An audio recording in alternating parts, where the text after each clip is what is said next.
friend. He was a close Really? friend. Yeah, he's a guy I got to know when I first moved out to LA.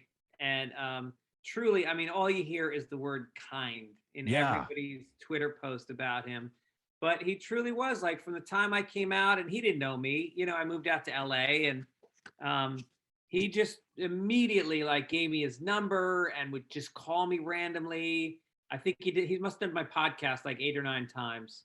And we would go, we went on the road together a couple times, and just saw him in the clubs in LA all the time. And he was just always, like, present. He was just always a guy that showed up and made you feel special. He made you feel like a close friend. And he was a great star fucker. Like, if you hung out with Bob, you were going to hang out with some celebrities also. And I remember I went to he invited me to his 60th birthday party, so I guess it was 5 years ago. And me and my wife are walking up the driveway, and the party was being held at the mansion that was where the Manson murders were. Oh my God.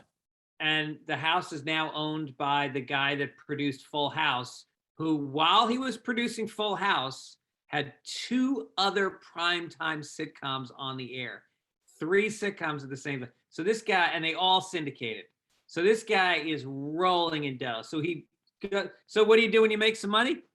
You buy the Manson murder mansion. Right. You buy a mansion where people were murdered. Right. Yeah. Jesus. So we're walking up the driveway, and we hear a Beach Boys song playing, and we're like, oh, cool. All right. Maybe people are dancing. They're playing some good music. Walk in the door, look to the left in the living room.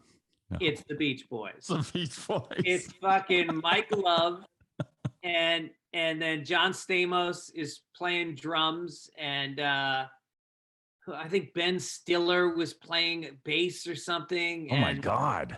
It was crazy. And Bob's over there dancing, and yeah, he was just the guy that, like, I don't know, he really cared. Like, he cared. He cared about other people. He cared about his career. Like, he had enough money. He never needed to do anything but vacation, and, I don't know, take up golf or whatever. Sit back, watch The Sopranos and Breaking Bad. He really had that kind of time. And instead, like, he was out doing stand-up, and he was very active on social media. Like, if he would take a selfie with you, and then it was 15 minutes before he would post it, because it had to be taken at the right angle, the right filter, the right cropping. Like, he was just totally meticulous about everything that he did. And I don't know, I'm very sad. I really am. It really hit me. It was so sudden. And the first thought was like, God, I'm never going to hang out with that guy again. There's some people where you go like, oh, I feel bad for his family or whatever. But I just selfishly feel like I feel like I've robbed of spending more time with him again. What you said when you first started talking about him, that you see in everybody posting whatever on any social media, the words kind and sweet. That's just like all the posts started out like that. The kindest, he was the nicest guy. Yeah. Yeah. He was helpful and everything. It seems like that's like an anomaly in show business. There's not a lot of people. I don't know.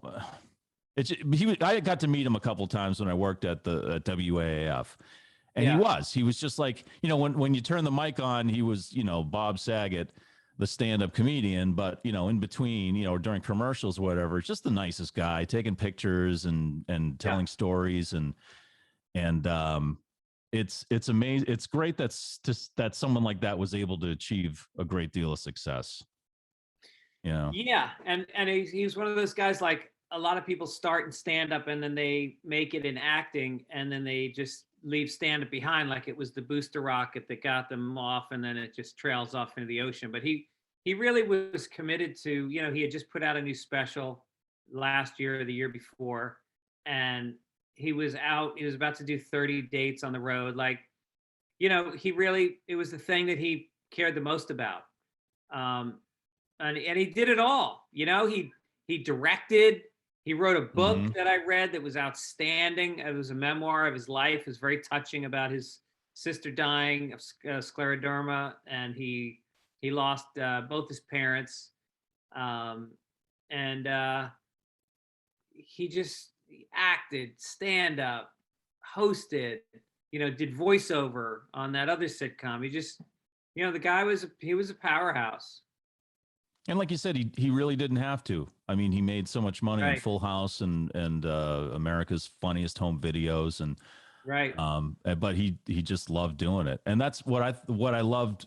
I think that was my filter for his stand up, because I was always like Bob Saget. God, he's like Ryan Seacrest. He's just Mr. Vanilla. Because of those two shows. And then when he was done, he started going out doing stand up. Like, this guy's filthy. Yeah. It's like yeah. it was all pent up inside of him. And then when he had a chance, he would just unleash it on the world. And I just love that. There was just kind of like, oh yeah, well, fuck this, Yeah. Yeah. He was also, he would say shit off stage to you that was so twisted. He was a guy that, like, I can't believe he didn't get Me Too'd for the things that he used to say to women. And he was just fucking around, and they were in on the joke, and they always laughed. He's the guy that got away with that shit. You talk about being grandfathered in. He was allowed to say twisted shit to women and get away with it. Well, he was starting to attain that celebrity that, like, Jeff Goldblum is at now, I think, or maybe even like Christopher Walken. It's like, just being Bob Saget was like enough, like just saying, hey, Bob Saget's here. And it was like, everyone just was like, yeah, it's like, it was just like, you know what I'm saying? Like he was like, well, yeah, I think when Comedy Central does a roast of you, you're an icon. Right. Yeah. So I think maybe that's a big, that really is like, as a comedian, when you think about the different levels of success you can get to, being roasted on Comedy Central is about as high up as you can get. That's for comedians, getting roasted on Comedy Central. And if you're a musician, you've made it when Weird Al does one of your songs. Right? That's exactly right. That's like, Weird Al's doing it. I'm there. I'm done. It's all gravy from here. Right.